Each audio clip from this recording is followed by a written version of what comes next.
So anyway, welcome everybody. Thank you for joining us today. This is a very, very exciting event that we have going on today. We had an incredible seminar, webinar on the Nile and Egypt. It was extremely insightful, extremely inspirational.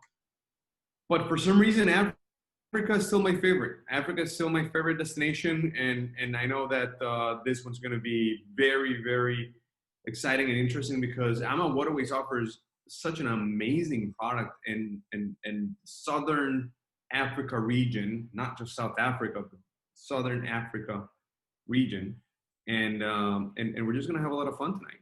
Today, this afternoon. So what we're going to do is our official start time is 3 p.m. We're going to allow for everybody to log in by 3:04 approximately. We're going to officially kickstart today's event, make official introductions, and we'll take it from there, and then we'll just have some fun. We do have a surprise promotion that we're going to be sharing with everybody today. The agenda for today is going to be, we're going to introduce everybody, then we're going to have a 40 to 45 minute educational presentation on South Africa, and more specifically on Southern Africa, and more specifically on the Zambezi Queen from Amawaterways, which is their river ship, which is a very unique trip in Southern Africa. And after that, we're going to allow for some time for Q&A session. So as you have questions for the presentation, please start typing those questions in the chat box. We will get to all of them. People that attended today's event, the official thank you offer for attending today's event is $200 shipboard credit. I'm sorry, $200 discount. Sorry, $200 discount. And for those that attended both the Nile and today's event, are eligible for $300 total discount. And on top of that, we do have an incredible surprise offer that we're going to be sharing with you all right after we get you all very excited about the destination. So just wait.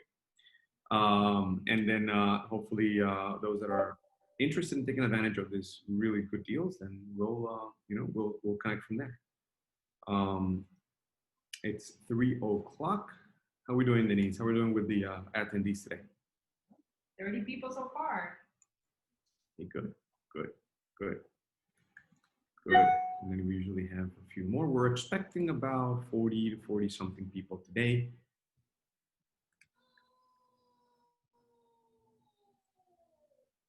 Let's see. And who do we have so far? Well, we already said hello to Dr. Keller. We have Hazel. How you doing, Hazel? Hazel Party. How you guys doing? Noreen, how are you? How are you doing? Who, me? Well, I did say hello to you. I was saying hello to Noreen. Noreen is one of our more recent clients. She became she's one of our newer Luxury Cruise Connections clients. So thank you very much for trusting us. And Hazel, how are you? Hopefully you'll be the next. Why not? I have been already. Oh, I'm sorry. You're Hazel Head. There you go. Yes, of course. I recognize the name. Thank you for joining us. Todd's brother here. Thank you for joining us. And Julian, how are you? Stephen, how are you? Oh, you're an Amawaterway client. Yuval, how you doing, Yuval? How's it going, my friend? You're eating. Okay, it's okay. It's okay.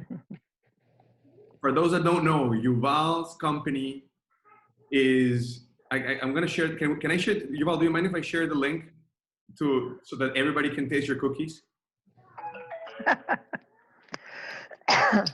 There you go. Please, everybody. Almondina, find them on Amazon. They're amazing. Amazing. Yuval also became one of our clients. He shared with me that that was his company, and I tasted those cookies, and they're amazing. I have them for breakfast all the time. Yuval is, he lives in Toledo, Ohio. How you doing, Carol? Bill and Peg, how are you? Elizabeth, how are you? John, how you doing? I'm here. So exciting, all of you guys that are joining us today. Very, very glad to have you all today because we are going to learn about the Zambezi Queen in Southern Africa, and it is a bucket list trip for me, for sure. Todd is, look at Todd, he's getting ready to speak his mind. Huh? So, all right, so let's kind of get started. Todd is the product developer, product manager, basically the brains behind the creation of all this product and all this exotic product, most of the product that we know from Amawaterways. So I don't want to, many of you already know about Amawaterways, so I just want to be very brief with my introduction. At Luxury Cruise Connections, we deal with many cruise lines, but we're very selective with which cruise lines we actually do business with. And we only deal with cruise lines that we feel deliver the level of service, attention to detail, and care for our guests as much as we do. So we want to make sure that whatever we represent delivers the same level of service or higher. And so within the river world, the river cruise world, we deal with very little, with not so many companies. We deal with all of them, but let's say we promote very few of them.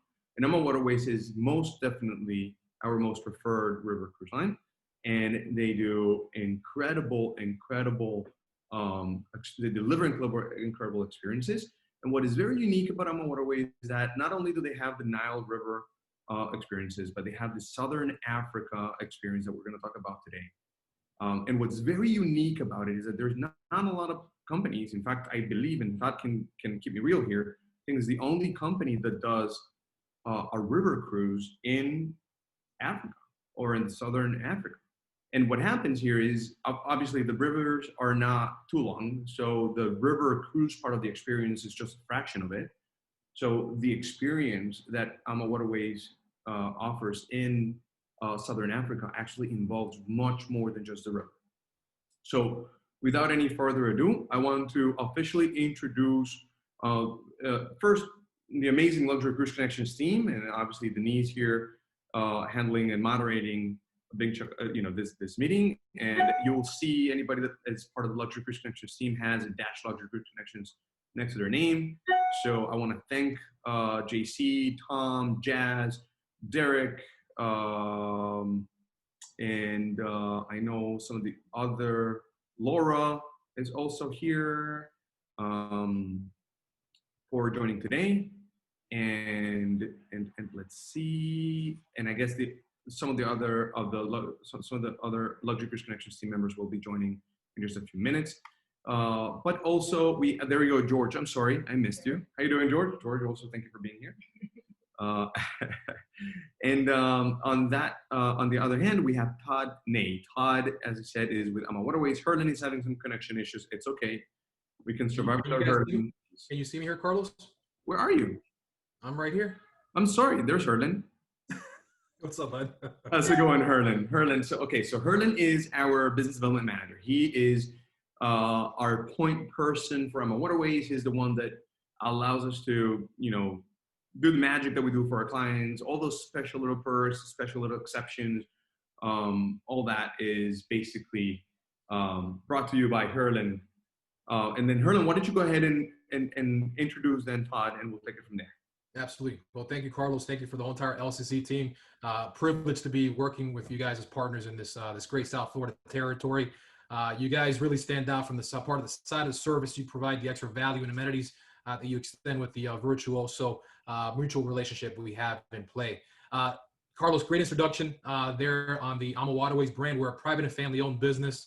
In fact, we've been around for 18 years. The word Ama, derived from the Latin word for love, amor, love for the waterways.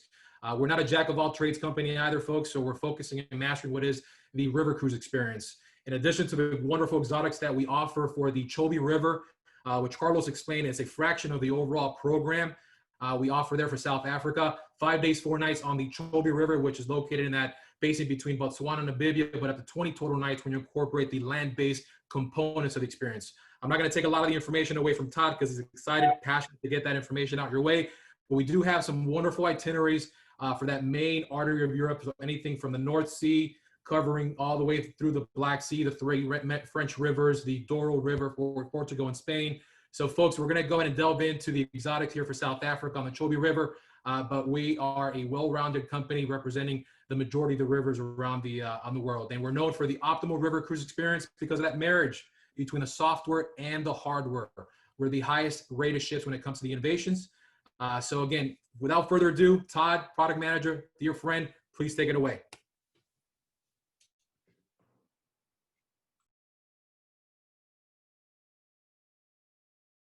Wait, Todd, you're muted. There you go.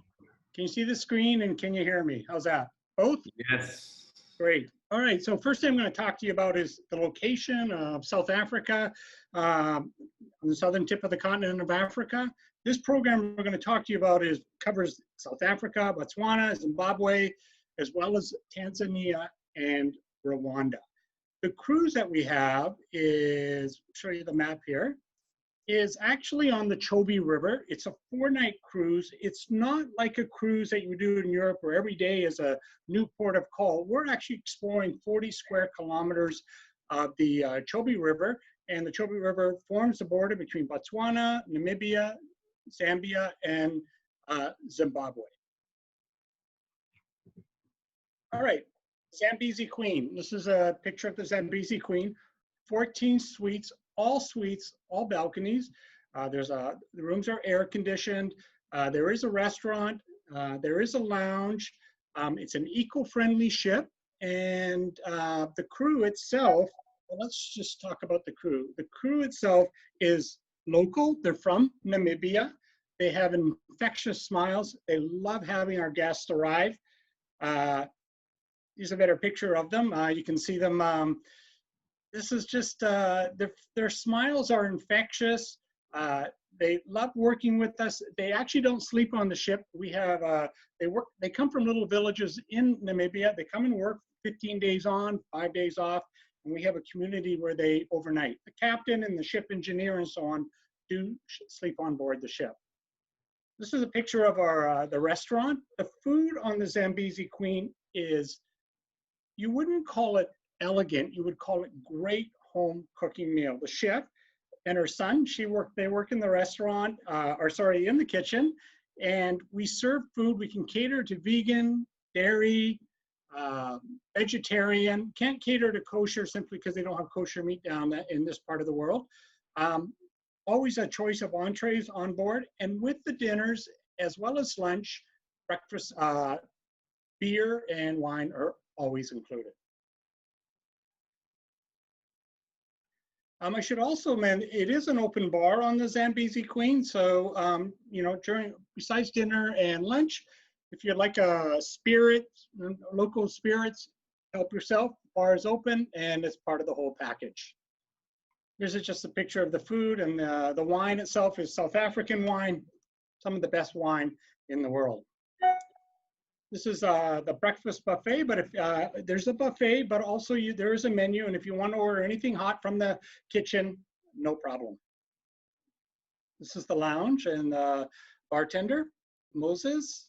Again, sitting in the lounge on the Zambezi Queen is just, you know, after a day of being on here, there's just this feeling you get inside of you, like, I've never had more of a relaxed feeling than sitting on the Zambezi Queen, looking out in the panorama, out on the Chobe River. Yes, I could say compared to the National Geographic Channel, but 50,000 times better. It's just a relaxing feeling. Again, here's the splash pool that we have. Look at the middle photo there, and you can kind of see the ship is actually on the right-hand side of the Chobe River. And the reason for that is the left-hand side is Botswana, the right-hand side is Namibia. And we cruise along the Namibia side simply because ships this size are not allowed into Botswana. However, we take our smaller boats and we do go into Botswana. Picture of a standard suite. These are the smallest rooms. Again, you can see the balcony, restroom. The other thing is no TV in the rooms. Your TV is the landscape itself. Wi-Fi, we just got Wi-Fi in the area. It's from a satellite. It works best on the top deck, I have to be honest with you, but it's complimentary. If you want a master suite, the largest size, they're 325 square feet, and they come with 2 balconies, one at the front and one on the side. In the morning and afternoons, you take safaris in smaller boats. And the Chobe area itself, there's more elephants per square mile or per square kilometer in this part of the world than anywhere else. The safari boats, you can see either sit on the bottom deck or the top deck. Most of our guests do just sit on the bottom deck. And if you look at the back, you'll see a little white cooler there. While you're on your safari, you can help yourself to a glass of wine or a bottle of beer. And sometimes we're out for 2 to 3 hours, but don't worry, each boat has a restroom at the back. This picture here was actually taken by a guest last year. So it does tell you how close you do get to the animals. I don't know what happened to that heron, but it's an amazing experience. Guests ask, well, when is the best time to visit the Chobe? We only sail down there during the best times of the year, March through November, and that's considered the dry season. And why is it best to come in the dry season? Well, the rainy season, which isn't really rainy, it's thunderstorms and stuff like that, are December, January, and February. And when it does come, the grass grows high, you don't see the animals. There's water pools in Chobe National Park, so there's no reason for the animals to come down to the river. As soon as the rains stop, all the animals have to come down to the river. So the grass starts drying up, and by the middle of March, everybody's down by the river. Just a typical picture of some of the animals that you see and how close you got. I put in the zebra photo there simply because it was only about 10 years ago that they discovered that the world's largest zebra migration takes place in Chobe National Park.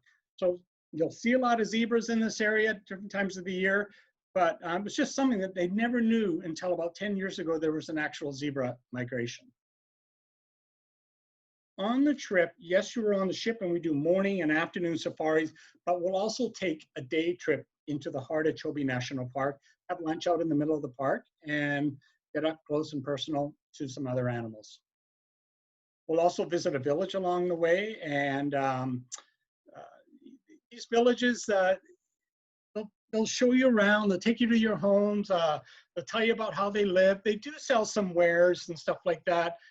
They're not local or anything, but it's just a way for them to make extra income. But they really enjoy us visiting, and we donate annually to the villages to help the kids get to school.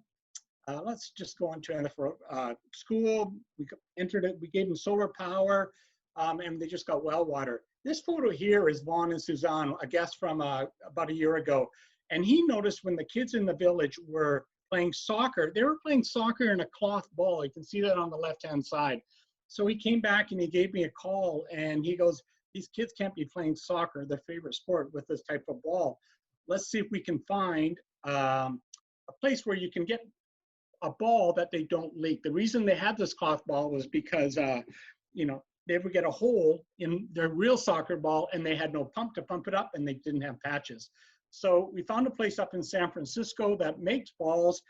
They don't leak, they don't deflate. And so Vaughn purchased 20 balls and we managed to ship them down to the village in Zambezi Queen. And you can see Vaughn and Suzanne, these are the balls that they got. Something simple like a soccer ball can make somebody so happy down there.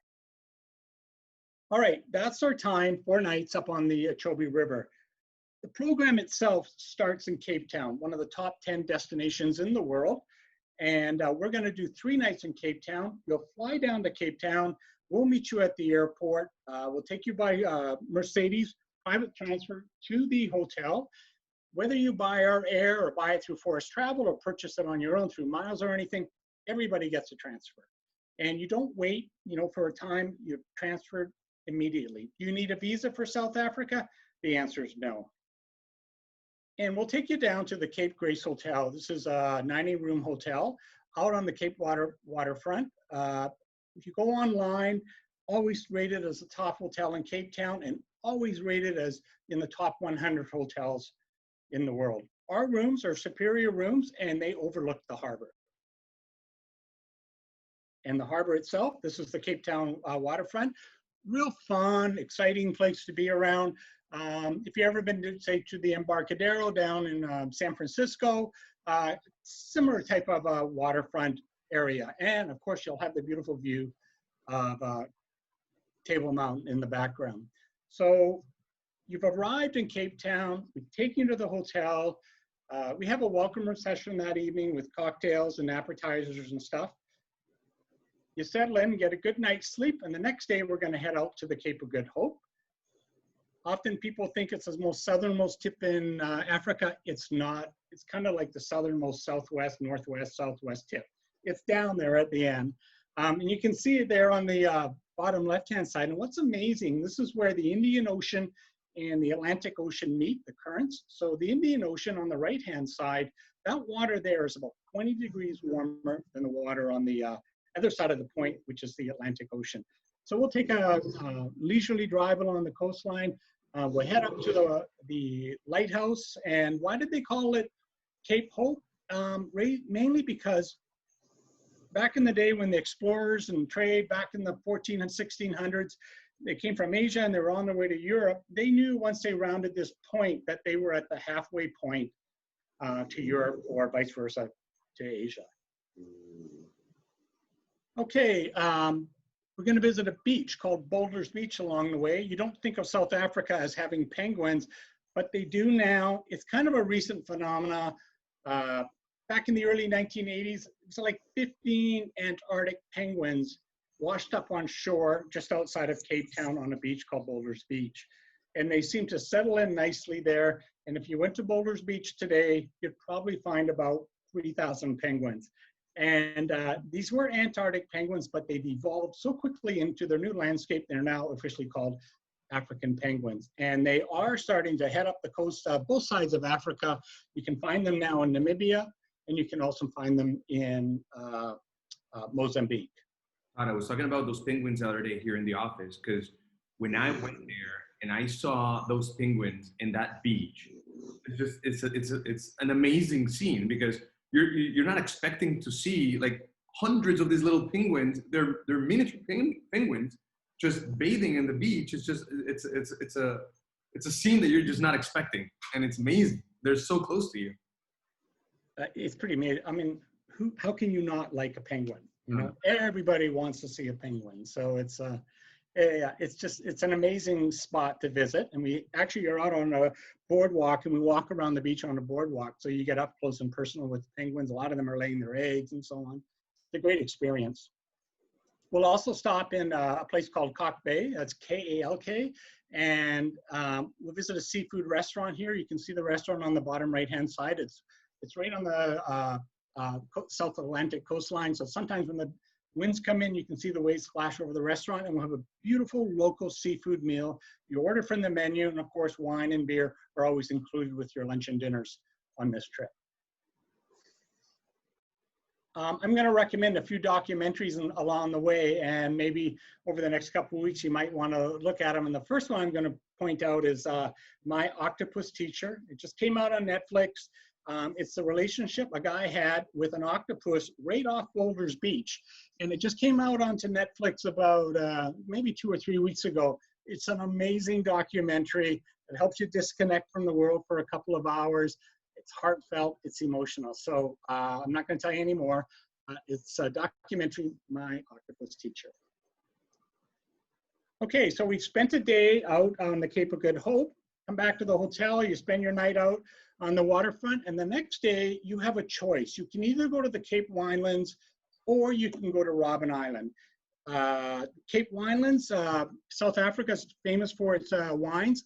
Be honest with you, and I always bring this up, is I never really knew much about South African wines. I knew my dad had drank South African wine a lot when I was a kid, and now I know that he was ahead of the game. He knew about South African wine well before the general population. So we'll head out there. We'll visit 2 wineries out in the Cape Winelands. The winelands themselves, in retrospect, you would think of them as like the Napa Valley, Sonoma Valley in relation to San Francisco. We'll visit 2 wineries, one a regular winery and one an organic winery. And we'll also stop at a winery and have a taste menu where we'll have different foods to sample with different wines along the way. So if you're really into wine, this is something that you would want to experience. Our wine host down there, Katie, incredible personality, fun to be with. She's got a doctorate in some sort of wine thing. I can never exactly quite understand, but she knows her wine, and she'll show you a great experience out there on the winelands. Or you can head out to Robben Island, which is more of a historic visit. Robben Island has been a sort of a place of prison for about 400 years. Originally, it was where people were quarantined. It's a word that comes up a lot these days for you know, leprosy and stuff, and they had to stay on the island before they could come onto the coast of Cape Town. But during the apartheid era, it was a prison, and this is where Nelson Mandela was imprisoned during apartheid. And of course, Nelson Mandela eventually became the president of South Africa. So you can see the boat on the right-hand side. This is where you'll take the ship from Cape Town to Robben Island. The ride, it takes about 45 minutes. And we do something really special here is I met a guy down there. His name is Christo. Christo was actually the warden of the prison when Nelson Mandela was there. Christo and Nelson Mandela became good friends. Despite Nelson being in jail, Christo being the warden, they were best friends after the end of apartheid, and they hung out, they were buddies.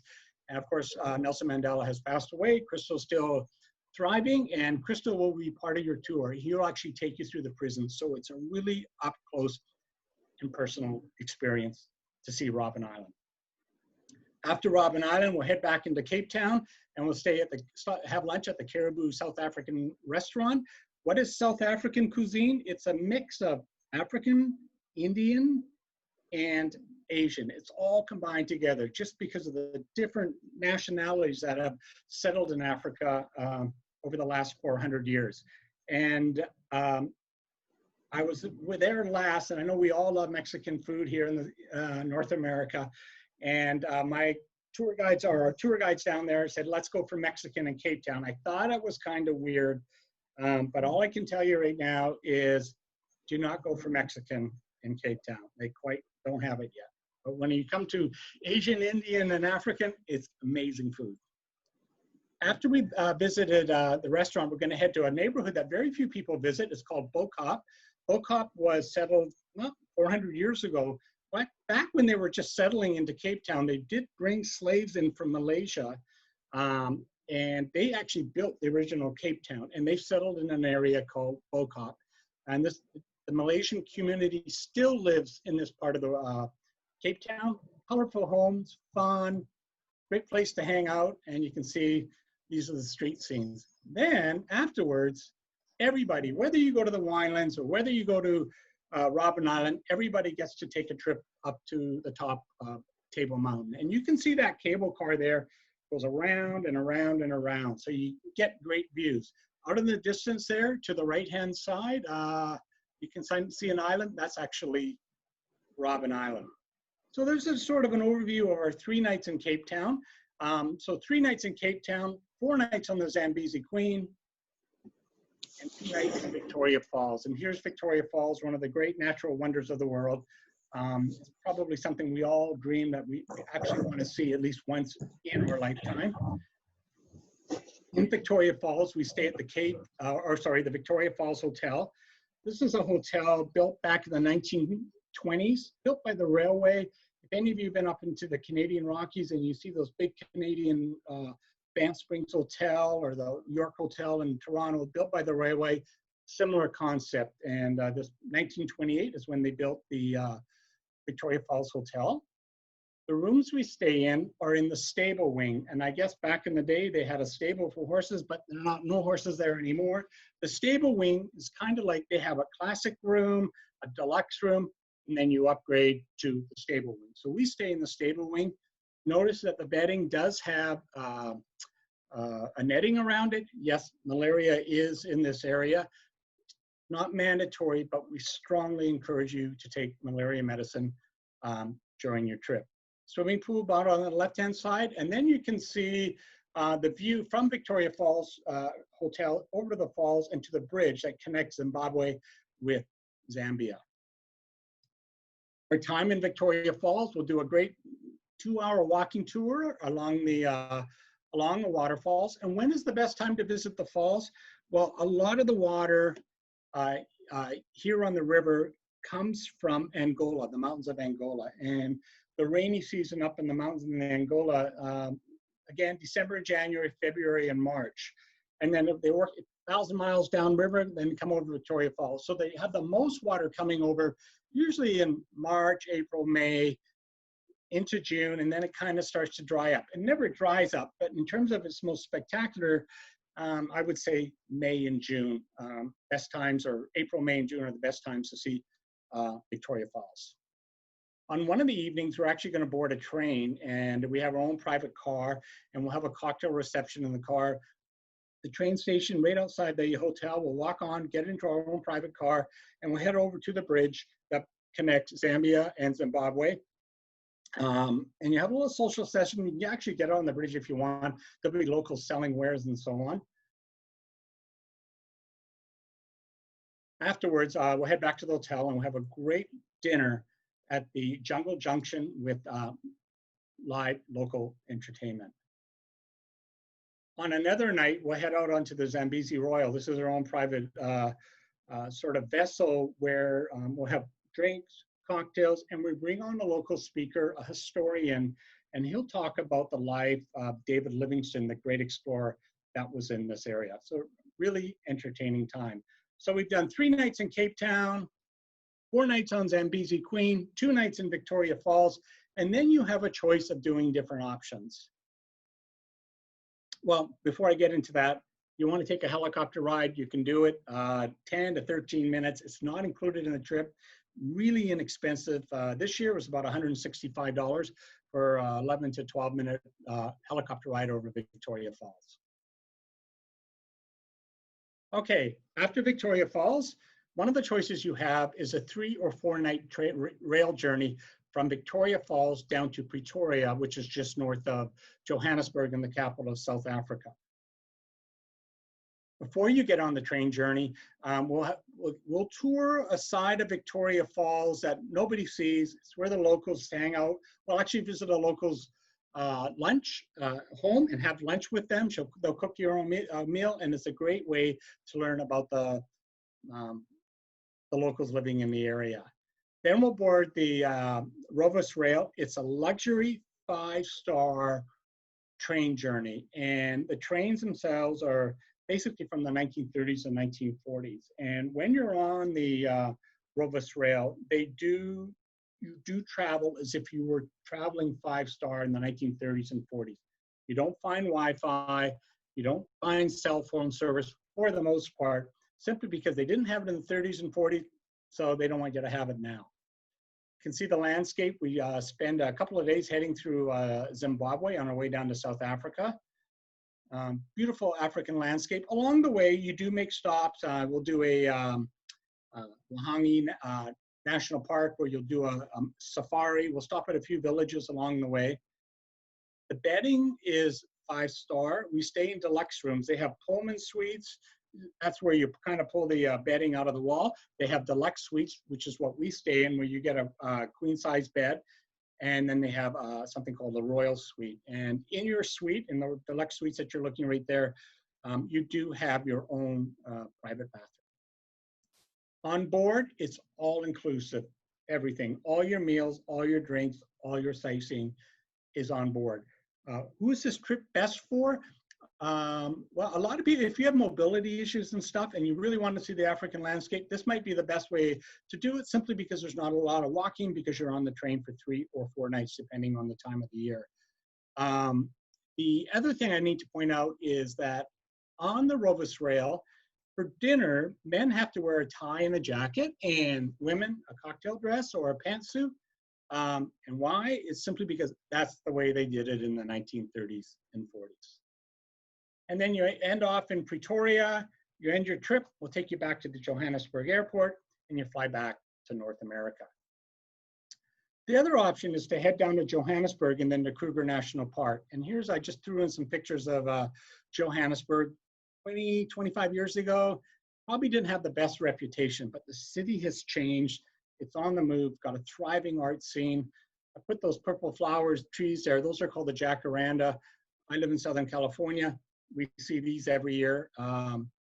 Purple flowers fall off on your car and they get so sticky you can never get them off.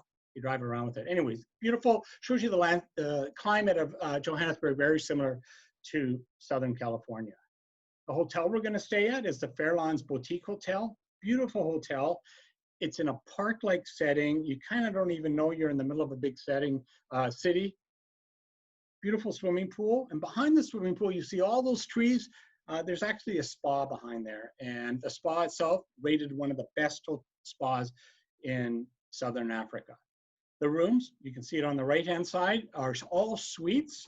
And each suite has a different design. It could be Asian, it could be European, all different signs. So once you get your room, guests run around, they all compare rooms, who got what. It's kind of fun to watch. This is the lobby, grand piano. You can see the hotel on the bottom right-hand side, as well as the restaurant. We actually have one dinner included at the hotel there, and we do bring in another historian that talks about the history of Johannesburg. I should also mention, on our trip, you do have an AMA tour director with you from the beginning all the way through to Johannesburg for 12 days. They're with you, they're guiding with you. So you're not on your own. You're in a group of 28. That's how many suites we have on the Zambezi Queen. Johannesburg, we do one day trip down into Soweto. We visit the art district in Johannesburg. And then we're gonna go down to Soweto. And Soweto actually means Southwest Township. And back in the era of apartheid, Soweto was where what they would say the Black population lived. They segregated them to this particular area and they were limited to certain jobs, usually the lowest jobs. Then they had the colored community, which is more of a mix. They could live in a certain area of Johannesburg and they would have certain jobs. And then the white community, they would get the best jobs and live in the better neighborhoods and stuff like that. And that's what apartheid was. And it was tough. So when I was in Johannesburg, I was with our guide, one of our guides, local guides there, Lucky. I said, Lucky, let's go somewhere nobody else goes to. And he took me to this place called Kliptown Youth Program. And I met the guy on the right-hand side. His name is Tulani. And Tulani started telling me about his youth center. And what he's trying to do is get the kids to come to a school there and he gets them trained so they can go on to university, get out of Soweto, and have a great job in South Africa. And he told me the whole thing, how he got into that. He actually said to me, he was 30 years old at the time when I met him. And he said the first time he ever had a hot water shower was when he was 28 years old. And he had never had that sensation of a hot water shower. He sat under that water shower for 2 hours. He finally got his own apartment. And then he got the water bill at the end of the month. And he said, no more 2-hour showers. But the funny thing about Tulani was he kept looking at his watch, and I felt like I was imposing and stuff. And I said, and finally he said to me, he looked at his watch, he says, I gotta go. And I go, Tulani, where are you going? He goes, I gotta go catch a plane. And he goes, I've never been on a plane. And I go, where are you going? He goes, Atlanta. And I go, Atlanta? Why would you be going to Atlanta? And he goes, well, actually, I really don't know, but I got nominated for this thing called CNN Hero of the Year Award. And he didn't really know anything about it, but I guess CNN contacted him and they flew him to Atlanta. He didn't win, but he got a trip to Atlanta. So that's kind of like, I don't know, the experience down there. It's kind of cool. People do ask, can you donate to the community? And technically we donate all to the school now ourselves, but some guests want to take it to a next level. And one of our past guests from last year asked Tulani there on the left-hand side, what does the school need? He goes, we need laptops. And so Bob Bove, he lives in Arizona. We arranged, he bought 15 laptops and he sent it down. We arranged to get them shipped down to the school. And I don't know, you just look at the kids' faces, it's pretty amazing. And I said to Tulani, guests do always like to bring something. What do you really need? And he said to me, you know what we need? Umbrellas. And I go, umbrellas? Why would you need umbrellas? And he goes, because when it rains, the kids won't come to school because they'll get wet. But if they have umbrellas, they'll come to school. Simple things like that. But anyways, I thought I'd throw that in that photo. Also in Soweto, we're going to go to Shea Alina, and that's Alina there on the right-hand side. She tells the story of how a woman who grew up in poverty made it as a woman, a businesswoman. She opened up a restaurant in Soweto. Well, actually, what she did, she converted her garage on the left-hand side into a restaurant. And that's her husband there playing the guitar. And so we'll go have lunch at Shea Alina, and she'll tell you her story about how she actually grew her business in Soweto. Great local experience.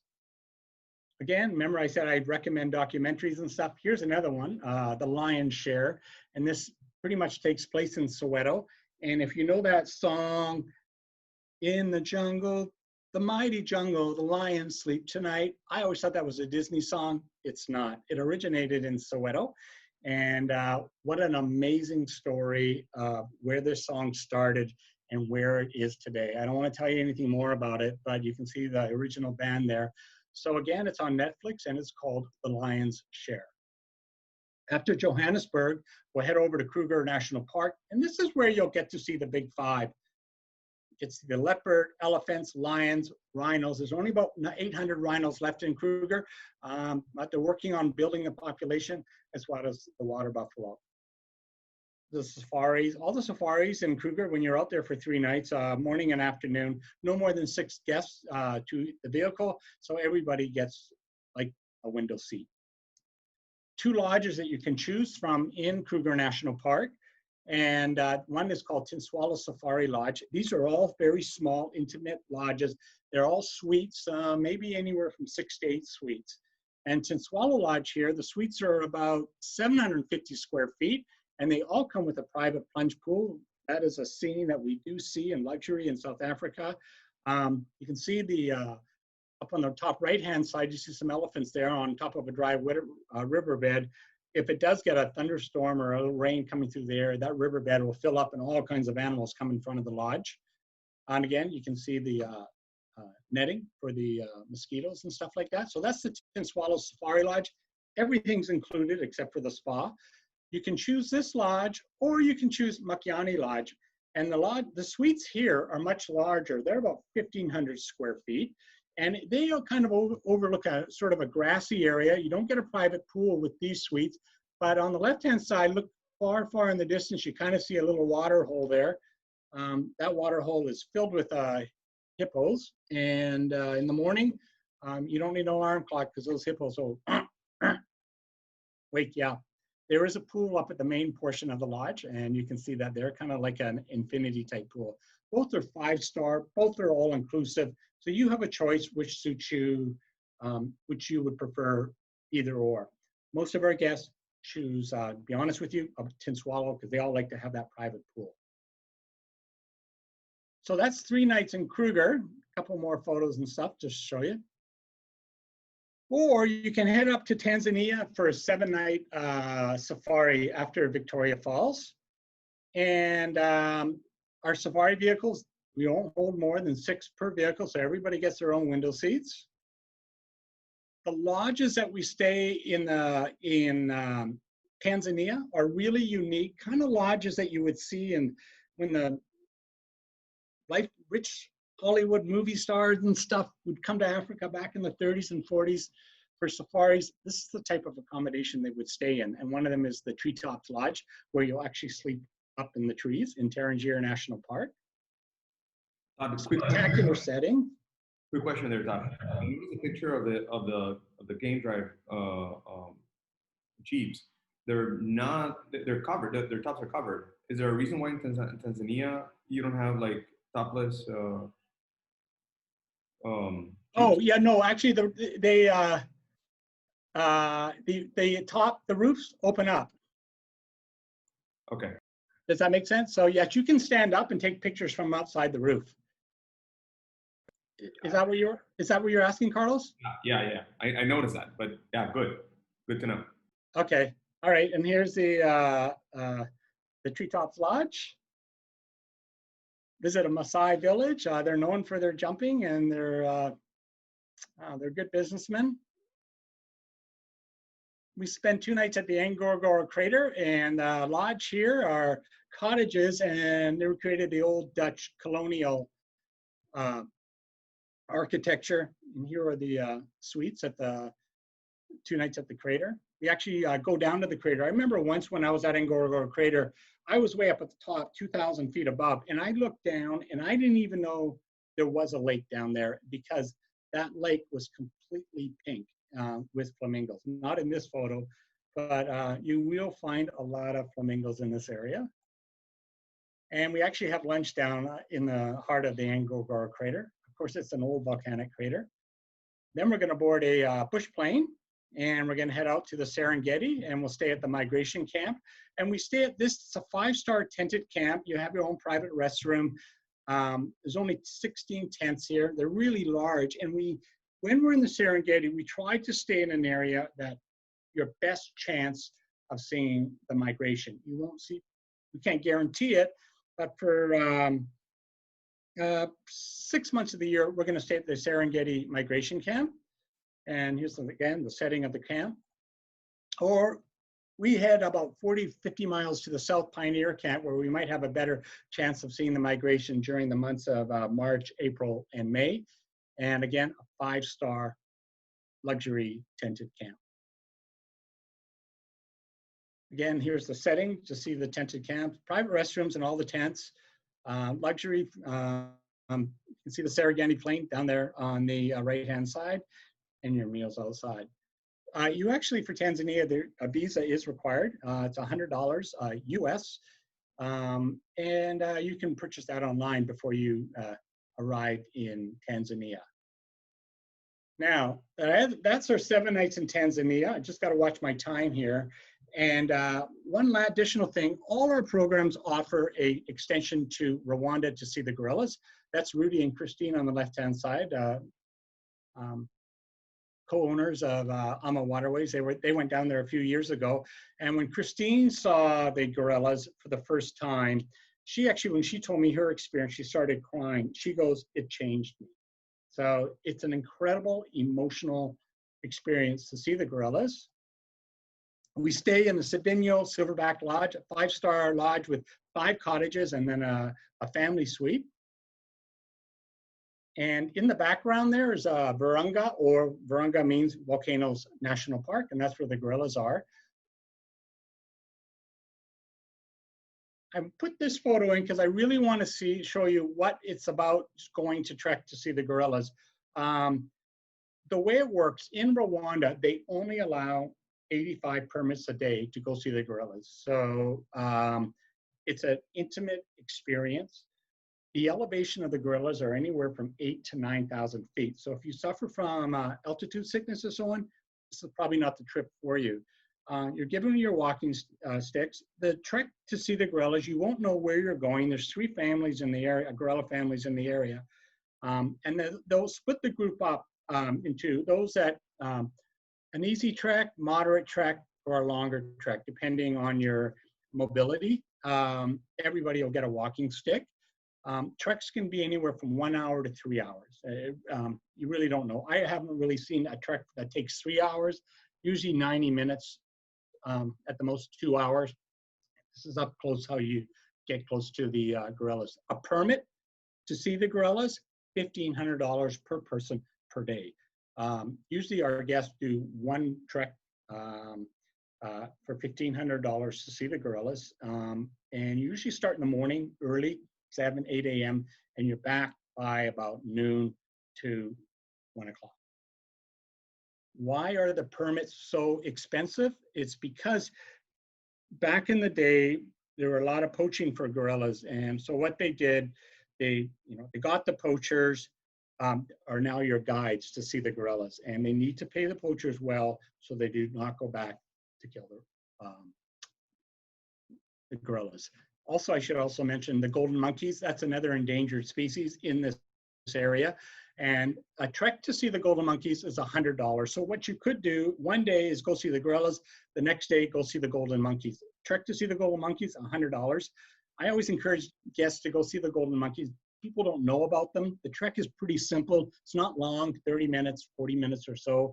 And the golden monkeys are just as endangered as the gorillas. And of course, that fee to save the golden monkey, the fee you pay goes towards the conservation of the golden monkeys.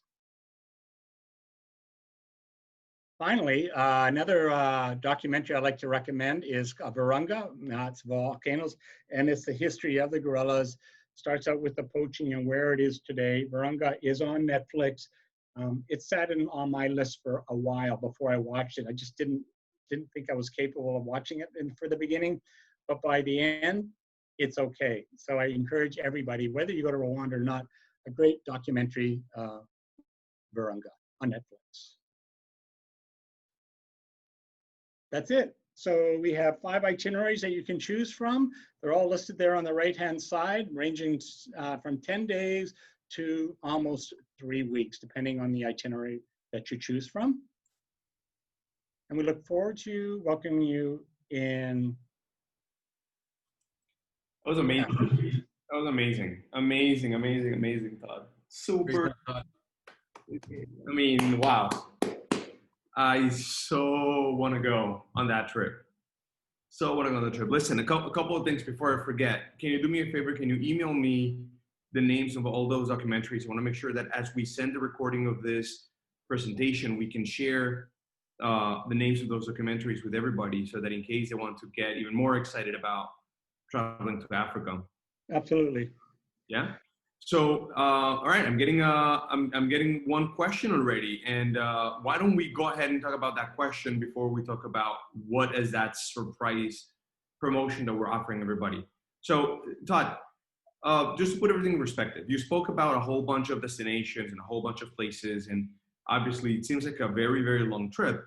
But the reality is that we talked about basically a combination of 5 different options of trips, right? One which would contain all of that you mentioned, but then there are shorter versions of this that contain fractions or portions of the trip that you described, right? So, Correct. just to give people a little bit of an idea, first of all, I must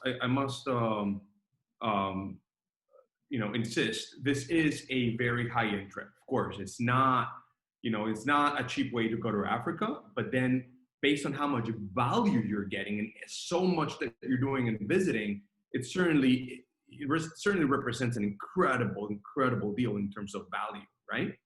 But we're already getting some questions here. People want to get a little bit of an idea how much would a trip like this cost. Can you give us an idea on this? Yeah, it's not a cheap trip. It's definitely a 5-star program throughout the whole thing.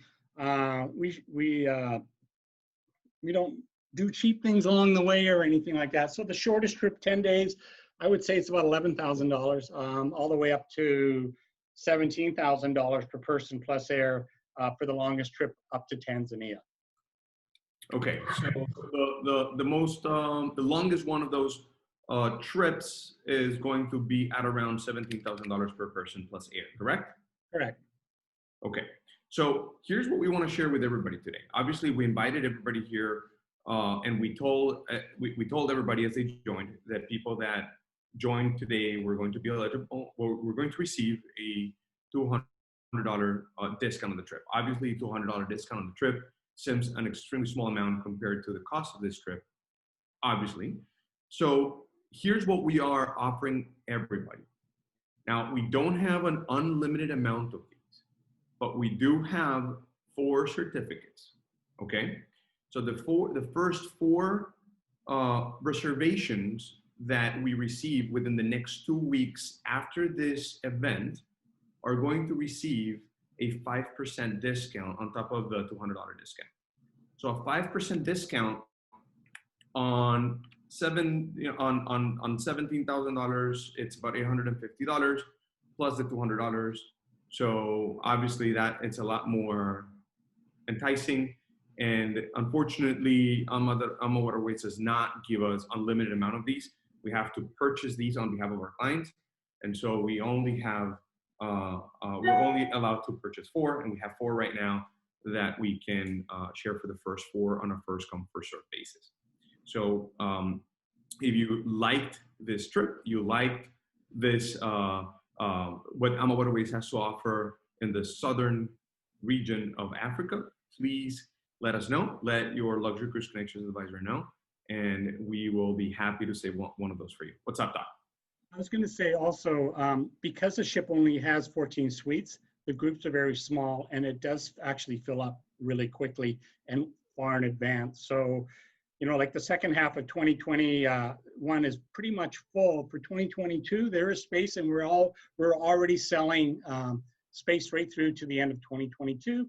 2023 actually opens up in a couple of months.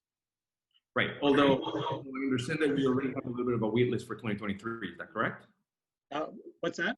We already have a little bit of a wait list for 2023. I know at least we have. Yeah, we do have a wait list already. Yeah, several. Yeah. Yeah. So It's a once in a lifetime destination. You're only going to go one time. You're going to plan it far in advance, and I'm going to contradict you on that. I think everybody thinks it's a once in a lifetime destination, but then when you get there, you want to go back. You cannot just do it once in a lifetime. Noted. Correct. Right.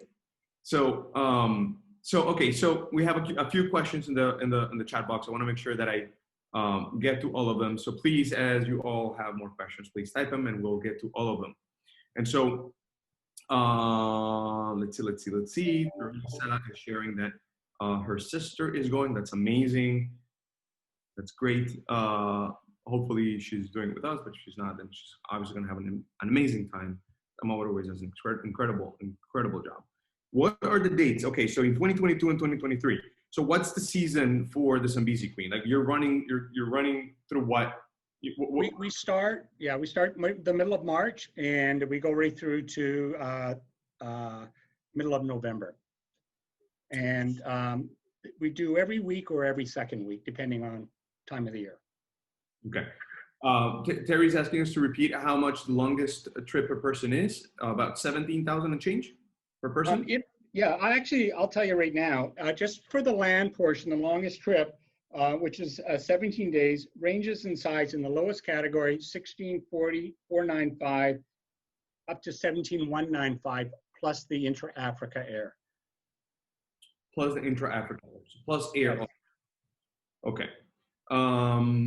Now, okay, and then with the railway trip, and most parks, is there an opportunity to run or a treadmill or something similar? If I don't exercise, I eat the wallpaper. Okay, so that's a good question. I know the Zambezi Queen does not have a gym or a treadmill, right? I know No, that neither does the train, but the hotels do. the hotels do. All right. Yes. And then in terms of opportunities for people to exercise, I mean, there's opportunities to choose I guess tours of different activity levels. So if somebody wants to really kind of push your body, there's more, higher. I mean, there's walking tours in Cape Town and Johannesburg. There's walking in Victoria Falls. But when you're at the lodges or on the train and stuff, not so much, simply because you just can't go run out into the savannah, stuff like that. There's wild animals there. So you got to stay within the lodges. They don't let you wander out too far. Okay. And then the shortest version of this tour is going to range. It's going to start at approximately how much? Oh, okay. The 10-day trip is called Discover Africa, and it starts in 2022, 10,800.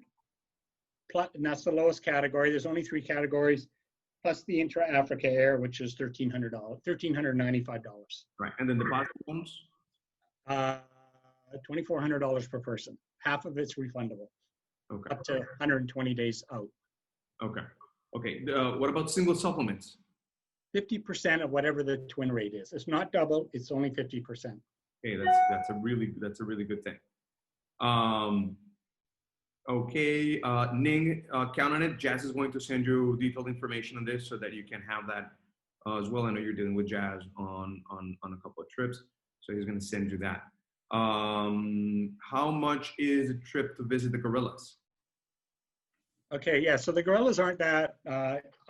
For the 4 nights just in Rwanda, it's 1 night in Kigali, 2 nights up in the gorillas, and then 1 night in Kigali, which is the capital at the end, Prices are around $4,000 per person.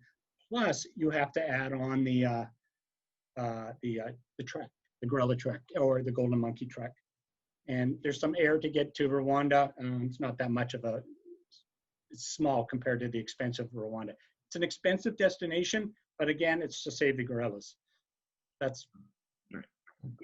What's interesting about South Africa in general, well, when you're visiting South Africa, a lot of people are going to want to probably do pre and post in South Africa, is that although the high-end tourist part of the entire experience is not a cheap one, but in general, when you go out for meals or stuff like that in South Africa, it's pretty cheap because of the conversion rate, right?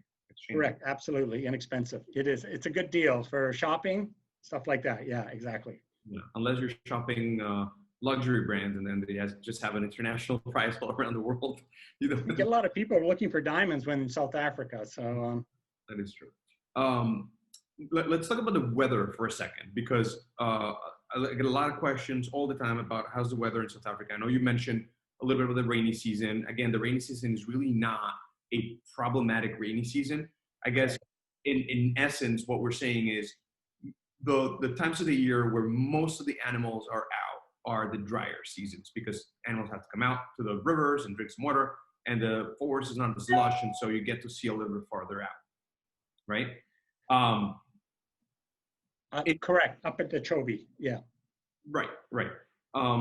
Now, in general, in terms of temperature, it doesn't really get too hot or too cold in the southern region, even though it's in the southern hemisphere of the world. There's no real extremes in terms of weather, right? It's kind of it's hard to explain, but like their seasons are opposite. So right now, like Cape Town and Johannesburg, they're in their springtime. So wintertime in Cape Town, Joburg, 60, 65 degrees during the day, 40s, 30s at nighttime.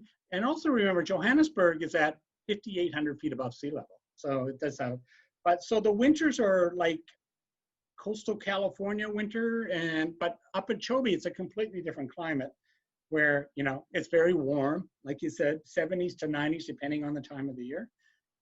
When you go to Kruger National Park, it doesn't matter what time of the year you go. The animals are always going to be there.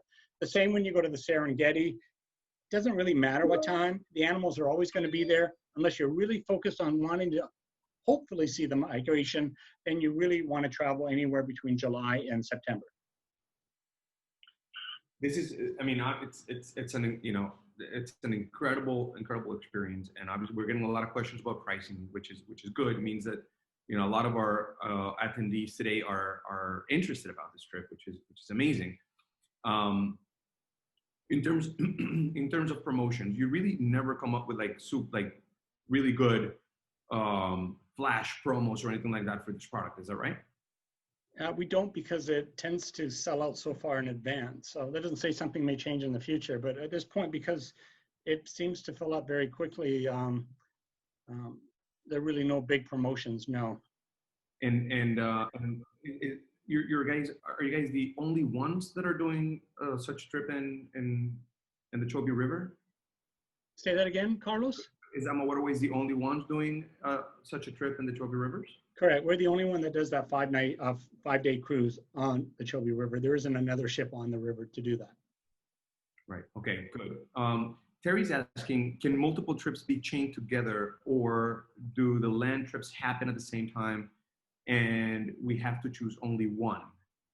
Let me see if I can translate, understand that question a little better. Terry, the Amawaterways of Africa experience is basically a choice of one of 5 different experiences. And Todd, you can explain this even better than I.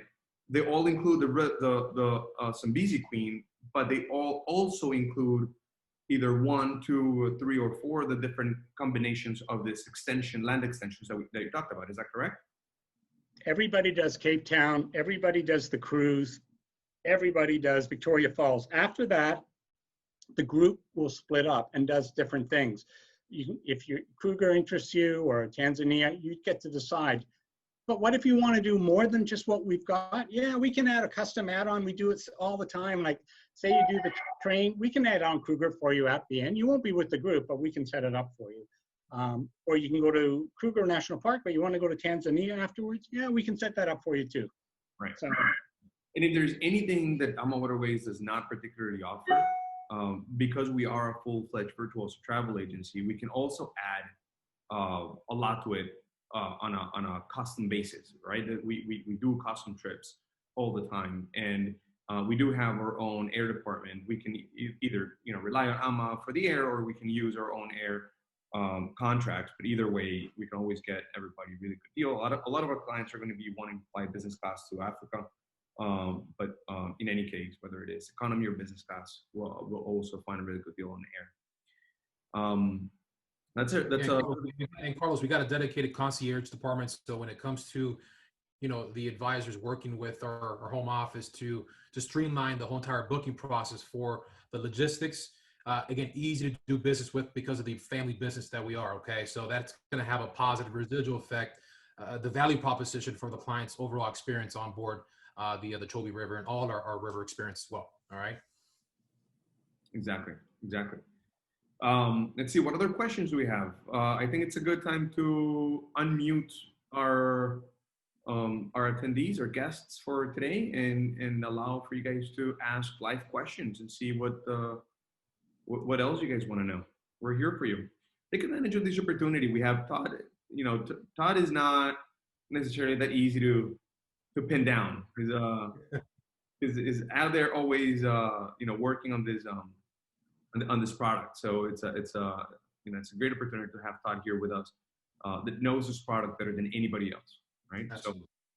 So Todd, a question for you, my friend. As we're into this,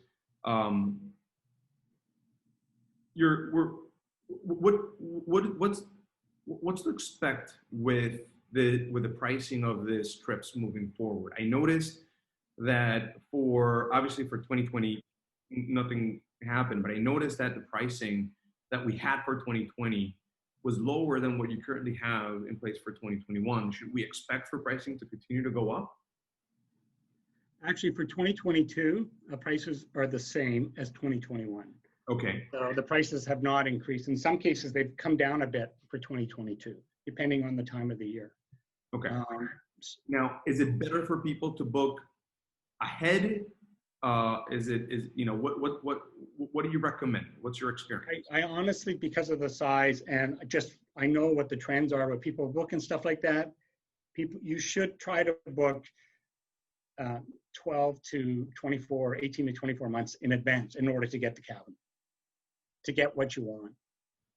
Yes, things come up at the last minute and last 6 months and stuff, but in general, if you really want to do something specific and you really want it, try to get it booked 18 to 24 months in advance. Okay. Terry, Robbie, help me out here trying to understand how to best answer your question. If we want to add all land trips to a basic cruise line package, we want to do the max, what would be the maximum total cost to be? I think I think that's going to be a little bit difficult to answer right now live, but I think the best way to do this is Terry, I would imagine, and Robbie, I would imagine that one of our advisors has already reached out to you privately to let you know that to put themselves at your disposal to answer these questions. I think that the best thing that we can do is just kind of take your request offline and get a little bit more details on exactly what you want to do, how long you want to go for, and how much you want to experience. And then we will work with AMA to get you the absolute best price for that. Because there's a lot of variables, right? I mean, there's a lot of variables. We want to make sure that we are taking everything into account and giving a very accurate number on that. But that's a really good question. It's a really good question.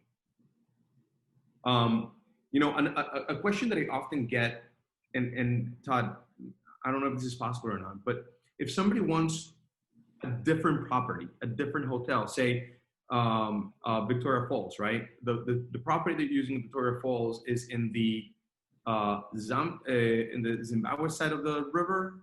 Correct me if I'm wrong. Yeah, it's on the Zimbabwe side of the river. Right, and then, but I know that I've gotten questions from some clients that they want to stay in the Botswana. I'm sorry, Zambia, side of the river. Did I get that? Correct. At the Livingston Hotel. The Royal Livingston, correct. So Yeah. if somebody wants to do that, No, because we're actually traveling as a group. And so you couldn't partake in all the different group activities that, you know, if you're not staying in the same hotel. And again, if you're at the other, on the other side of the river at the border and stuff like that, what we can do is if you want to upgrade your room, we can accommodate things like that. Some guests do ask for like the honeymoon suite at the Victoria Falls Hotel or the rooftop suite at the Cape Grace in Cape Town. We can accommodate that. But staying in different hotels along the way, no, because we actually are traveling as a group. It's better for the camaraderie, you know, and you have your tour director with you to sort of hold your hand the whole way through. right? That's important to highlight too. I hear, you know, sometimes there are people that just rather do everything private, and to that I'd say, well, if somebody wants to do something private, of course, that's always a possibility. But from the people that have gone on this trip, what I continuously hear, they have such an amazing time getting to know other other couples, other people that just think like them and like the same things that they do, and just have such an amazing time making new friends on this trips, right? Yeah, it is the people you come back on this trip. Yes, the animals are incredible highlight, but you talk more about the people you've met on the trip and the locals that you've met. It's all about the people, personal interaction, social. It's pretty cool. The human connections, all about the human connections. Yeah. I have another question. The ship Zambezi Queen, of course, is owned and operated. At least I know it's operated by Amawaterways. So the experience within the Zambezi Queen, you control 100%. Now on the train, for example, obviously the train is not yours, right? It's another company. Correct. Are the standards of quality on that train the same as what you would experience on, for example, the Zambezi Queen or any other AMA product? The standard on the Rovos Rail is probably, well, I think it's rated the top 5-star luxury train journey in the world. So it is. Wow, really? Yeah, it is over the top. There's a couple up there, Orient Express, Rovos Rail, and the Blue Train. They're all way up there at the top. So yeah, it's pretty amazing. So, but once again, it's 1930s, 1940s, recreating that era. You might not get your Wi-Fi in some places, but doesn't matter. It's the whole experience on the train. It's a fascinating experience. Awesome. It's amazing. Let's see what other questions do we have. I want to make sure that we allow for everybody to ask questions. Let's see. Why don't we start with this? Why don't we start with maybe a little bit of interaction for those that are here that attended this event? I want to see hands. Who has already been to Africa? Who has already been to Africa? Okay, and I don't have everybody on camera, but I see from the people on camera. Okay, 4. And what about who wants to go back to Africa soon? I know I do. There you go. There you go. Okay, amazing. Now, question to you guys. Did you guys like this experience, this Amawaterways experience? I want to see hands too. Good.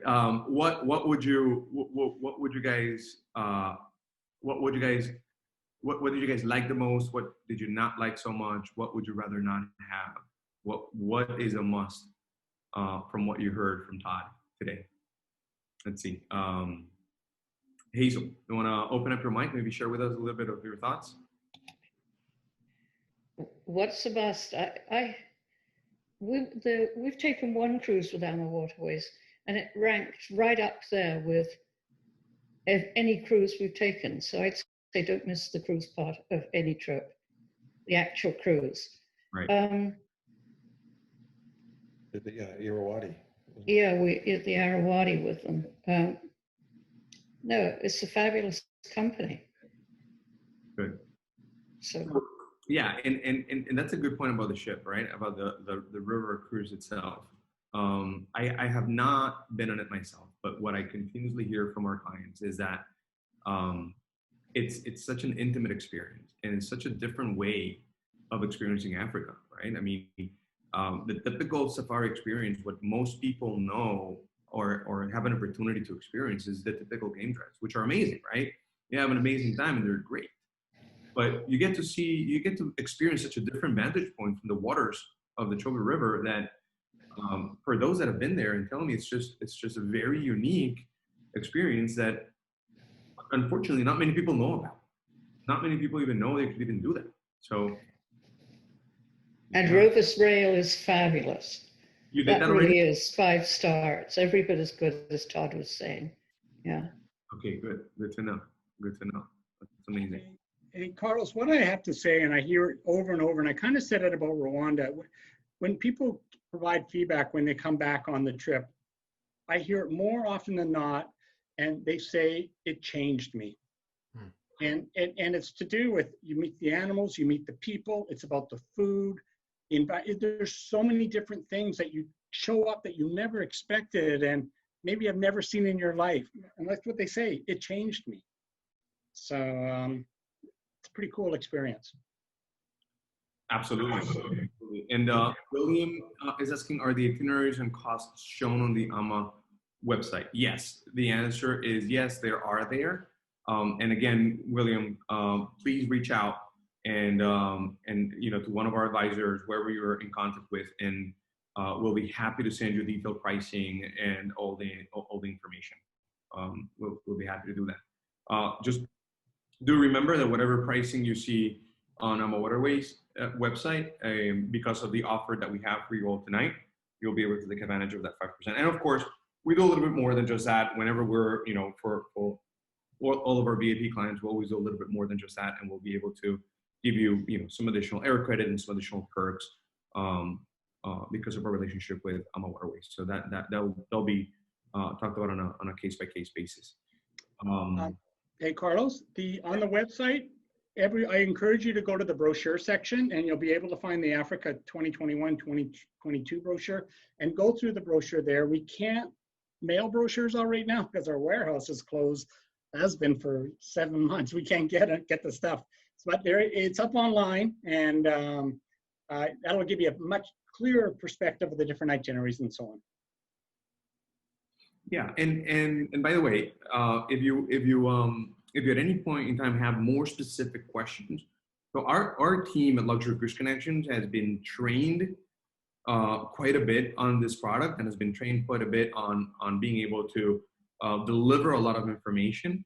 But the reality is, if there is anything that we don't know and we need to ask Todd, then we have access to him as well at any point in time. So, just feel free to reach out to us at any time and let us know what else you'd like to know, and we'll be super happy to share that information.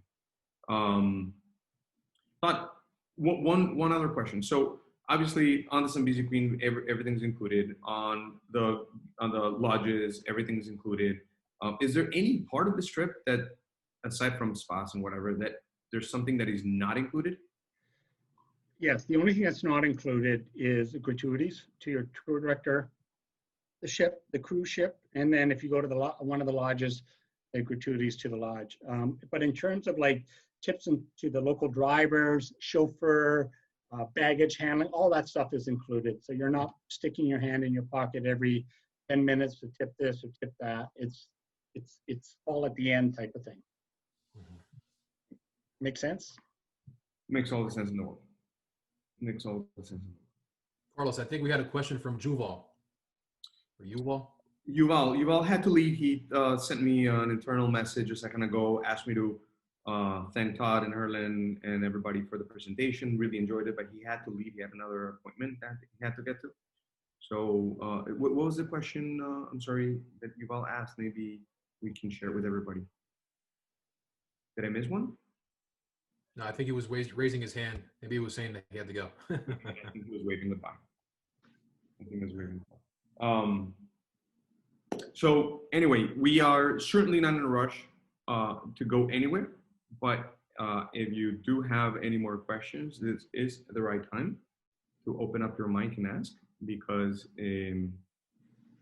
I know that I'm sensing a lot of interest here. I'm sensing a lot of excitement about the Amawaterways Africa product. I must say, we've been selling Africa for a long time. And when I see the value that you get on one of these Amawaterways Zambezi Queen trips, it's just amazing compared to what you normally would have to pay for it if you were to do it all like on your own. So what other questions do we have? Let's see. Carlos, I got a question. Yeah.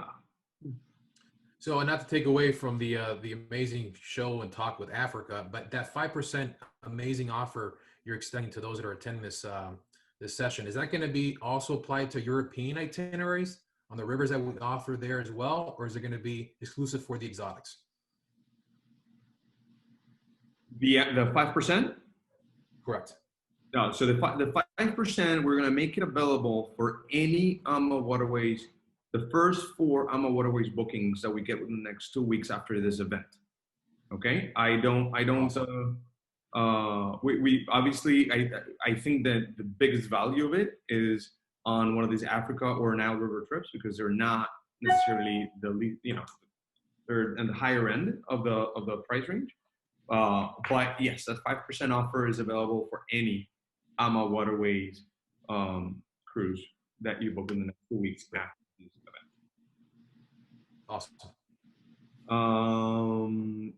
Terry wants to know, would you please repeat the website where we can read more about each itinerary? Yes, Terry, the website is actually, I don't think, maybe we can just write it down. If you can, Todd or Herling, can you write it down in the? Yeah, it's amawaterways.com. So it's Amawaterways, plural, amawaterways.com. That's it. Thank you, George. For the Africa one, it's /Africa River. And and again, Terry, feel free to ask us questions, and any additional information, whether you find it or not on that website, let us know. We'll be happy to email it to you directly. And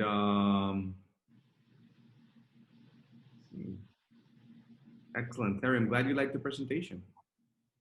I'm glad you liked it. We we love to put this events together for our clients, because we acknowledge that there is so much information out there that it doesn't get any better than just hearing it all from the source, right? From Todd and Herlin, who obviously represent Amawaterways, but that work very, very closely with us in putting together these trips for our clients. And so I must say, we're extremely happy and proud of our relationship. It's an incredible relationship. It's based on, it all starts with the fact that we trust that our clients are going to be incredibly well taken care of.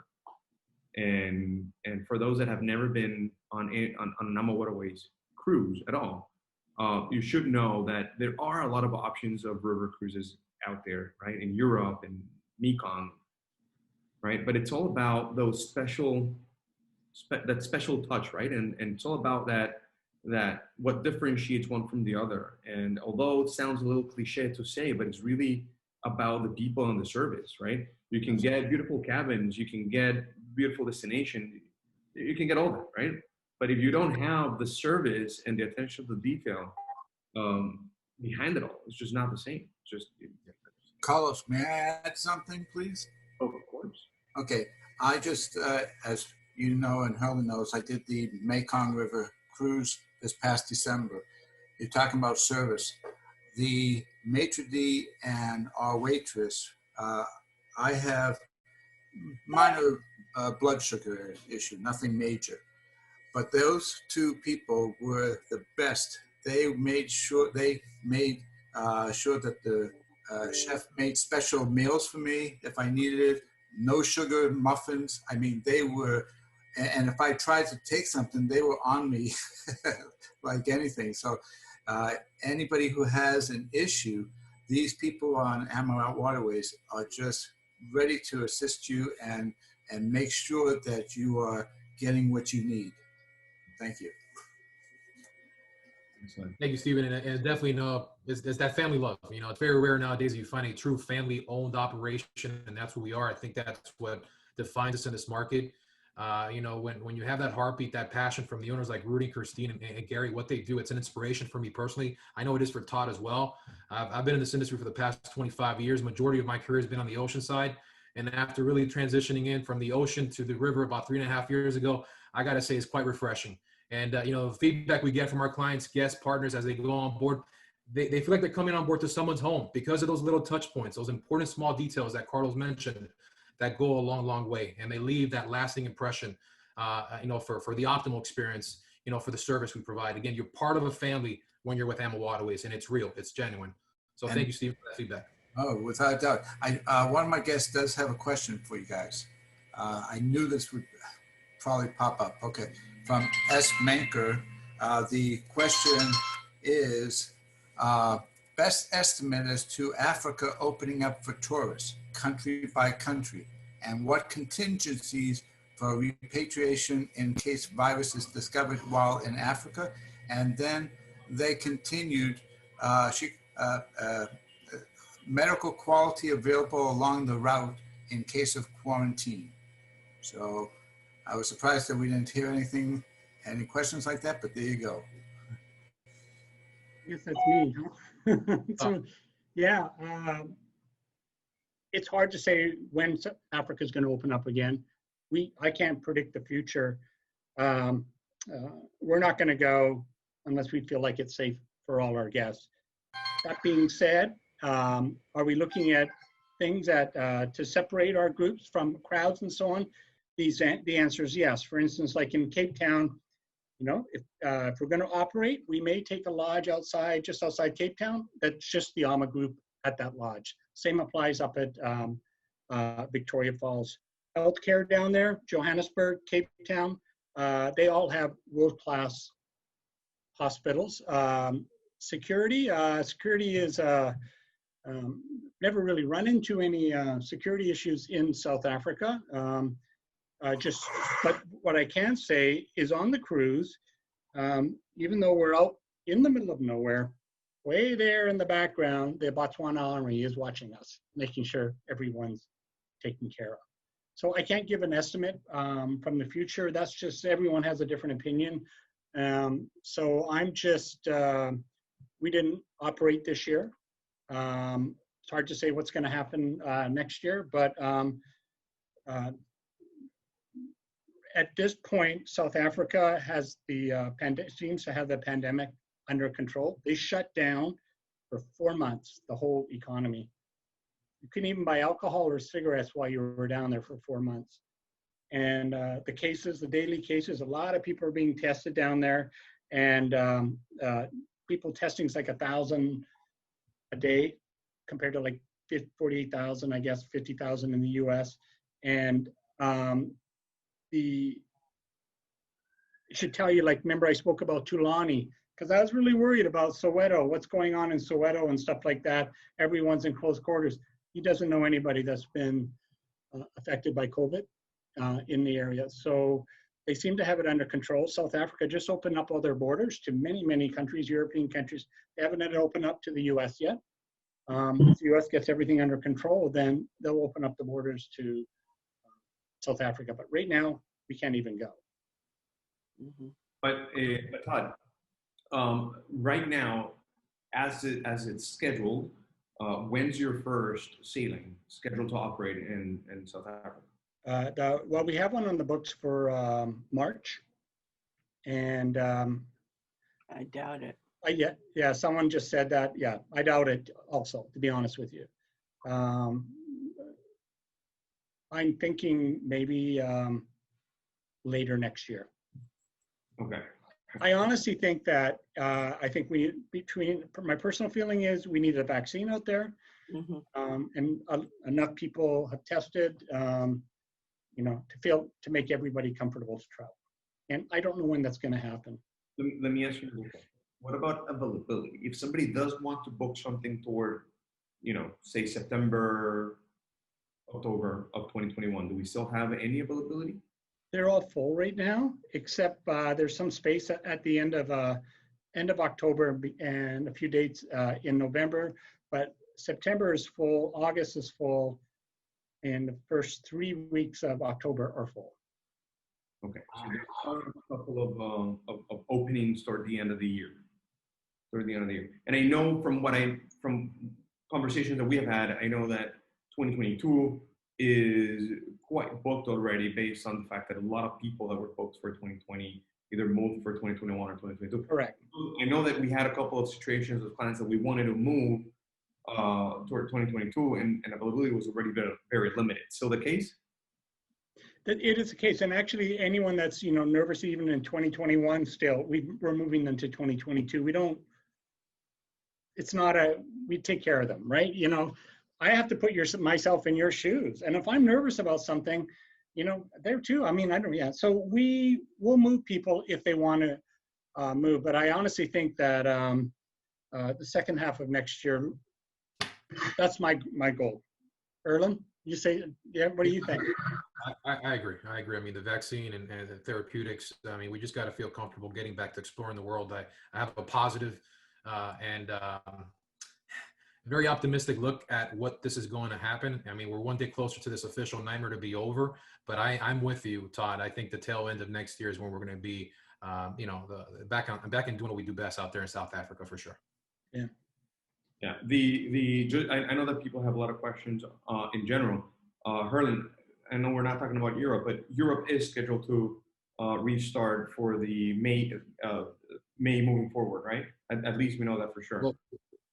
Well, in fact, Carlos, I just want to share with everyone here that we're the first U.S. river cruise operator to resume European operations this past July. The majority of these guests that travel with us on our European itineraries are majority North Americans, but we're under heavy restrictions on getting the folks over, coming back.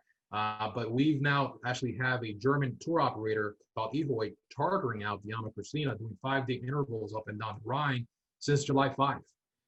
So again, not only talking the talk, we're walking the walk when it comes to fine-tuning these intensified protocols. And again, a lot of success with the feedback we're getting with this experience that these German nationals, French nationals, Swiss nationals are having on board the Amawaterways. The current mandate for these ships navigating through Europe is under 100 guest capacity. Our ships are very innovative that already were very intimate, setting at 155 total guests. But now the current mandate with Europe is a required 100 less guests traveling on these ships. And these sailings right now in the Amawaterways are sailing within 75 to 85 total guests. So again, Carlos, we're fine-tuning these protocols, not only talking the talk, but we're walking the walk, and a lot of great success having to hear back from these guests and these crews with no cases happening on board the other ship. So we're very proud of that. Great. Yeah, that's excellent. That's great to know. I have another question, and I know Todd and Herlin, you mentioned it, but I have a guest who would like, Chris would like to know if there's any possibility that you see sailings late in 2021 for Africa, and if it's still available. Stephen, we're still holding out hope that in fact we're going to get back to doing the markets for the tail end in December. But we're just basing on a holding pattern, based on what the European Union has in play with the restrictions, we're guiding, by what they're implementing, and these provisions or these restrictions are being evaluated every 2 weeks. So again, we're still holding on hope. We're anxious to get back out there and do what we do best. But I think the startup of the season really more in play for what is March, April, and May of next year, more so for these summer months. But again, let's stay positive. But we're still, in fact, Stephen, holding out hope to be back by the tail end of this year. Great. Thank you. Great. Excellent. So, Back on Zoom. what I'll do is, I know that Todd and Herlin have to get back to their duties. So I will just encourage everybody that if you have any further questions or you want any more information about this trip or any other trip whatsoever, please let us know. Either call us, send us an email, reach out to us. We're here for you. We want to make your travel dreams come true. We want to help, we want to be here for you to help you put together your trip to Africa, Europe, anywhere you want to go. We are most certainly excited about the opportunity and excited about having having you all here attend this event. We're going to continue to do more of these, and hopefully we'll see all of you and many of you in our future events. Robbie, thank you. Thank you for being here, and hopefully we can find hopefully we can find somebody that can join you on one of these trips. Oh, I love it. Yeah. Oh, we will, Carlos. I know you guys are going to do a great job in finding those. Well, thank you, everyone. Thank you, Carlos. Thank you, the whole entire Luxury Cruise Connections team for allowing us to showcase something that we're real passionate about. As you can see here, Todd Nate with his introduction there for Africa. So again, looking forward to welcome you guys sooner than later on board our ships and welcome you part of the family. All right. So thanks. Stay safe, healthy. Thank you so much again for the opportunity, and take care, guys. Bye. Thank you. Take care, Herlin and You too, Todd. Stephen. Thank you. Bye, guys. Goodbye.